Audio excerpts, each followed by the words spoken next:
La destrucción y si fue Pablo Iglesias, el vicepresidente del gobierno, el actual vicepresidente del gobierno, quien pudo estar detrás de la destrucción de una tarjeta del teléfono móvil de una de sus colaboradoras, a la que ven en pantalla, la colaboradora de Pablo Iglesias, del ahora vicepresidente del gobierno, que ha dado diferentes versiones ante la Audiencia Nacional de cómo se produjo la desaparición, la recuperación de esa tarjeta SIM y posteriormente también el hecho de que estuviera deteriorada. En las últimas declaraciones que se han conocido ante el juez, la asesora de Pablo Iglesias dice, no, hombre, a lo mejor se estropeó, y el juez, muy taxativo, dice, no se estropeó, fue destruida. Lo repite en varias ocasiones el propio juez, fue destruida. Por eso le queremos preguntar a nuestro siguiente invitado, que es Ricardo Laviaga, director técnico de On Retrieval, que es una experta encargada en la recuperación de datos. Bienvenido, muy buenas tardes.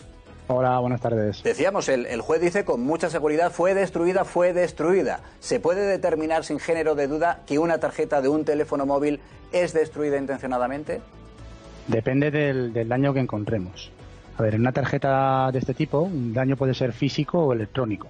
En el caso del daño físico, o sea, si estuviera rota, partida, podríamos determinar que ha sido destruida, pero en el caso del daño electrónico hay que hacer un examen pericial, un análisis forense en profundidad, y dependiendo de las causas que encontráramos sería a veces posible y otras veces no. Si por ejemplo yo encuentro que ha habido una sobretensión, ¿no?, en la tarjeta y por eso se ha dañado la controladora interna o la memoria NAND que tiene dentro, podría deducir que ha sido destruida a propósito, pero también podría haber sido accidentalmente, o sea, al introducirla en un teléfono por un fallo fortuito.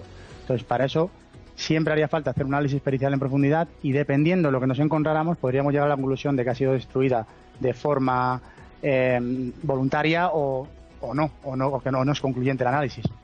Ricardo, pero es muy difícil llegar a destruir totalmente una tarjeta, porque quiero decir, si ha sido destruida intencionadamente, pero luego se pueden recuperar los datos, ¿ante qué estamos? ¿Ante que los que recuperáis datos no se os pone nada por delante o ante que no estaba bien destruida? Es complicado. Puede ser, a ver, en una tarjeta básicamente, bueno, tarjeta micro SD al final es lo mismo que una SD, que un pendrive, al final a nivel muy básico se compone de una controladora y de la memoria NAND. La memoria NAND es la que almacena la información y la controladora la que hace esa labor de entrada y salida de la información.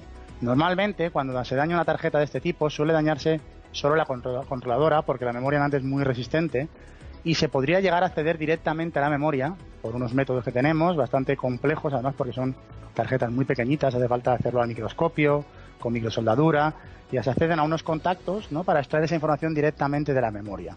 Entonces, ¿se puede destruir a propósito? Sí, pero no es tampoco tan fácil. En principio se podría, para que no fuera una destrucción tan obvia como partirla en dos, lógicamente, se podría hacer una sobretensión en la tarjeta. En ese momento dañamos la controladora, pero no vamos a tener la seguridad de si hemos dañado la memoria NAND o no. Haría falta alguien con mucha experiencia para llegar a ese punto, para saber si se ha dañado la memoria. Que nos quedaríamos con una posibilidad de que, bueno, yo te doy la tarjeta a ti, la tarjeta no va a funcionar en ese momento, pero sí que es posible que un laboratorio, con las técnicas que tenemos, saquen esa información con la controladora destruida. No sé si... Más o menos, sí, más o menos, que claro, son términos muy técnicos. Un poco complejo. ¿Se puede llegar a saber cómo se intentó o cómo se llegó a destruir una tarjeta o eso permanecerá siempre, digamos, que en el ámbito de los secretos? Es que es lo que os comentaba, depende mucho de cada caso. Nosotros cuando tenemos un caso de este tipo, en el que queremos saber lo que ha sucedido, siempre requiere un análisis forense en profundidad. Esto pasa por analizar cada elemento de esa tarjeta, cada punto y ver en qué estado está actualmente para intentar llegar a la conclusión de si ha sido intencionado o no. Pero es complejo porque, como os digo, imaginaros, ¿no?, si yo os doy para ir algo más simple, un televisor o lo llevo roto y decís, ¿cómo ha sucedido? Y decimos, ha sido una subida de tensión. Bueno, ha podido ser algo fortuito, ¿verdad? O ha podido ser que yo le haya mala leche metido una sobretensión y lo haya roto.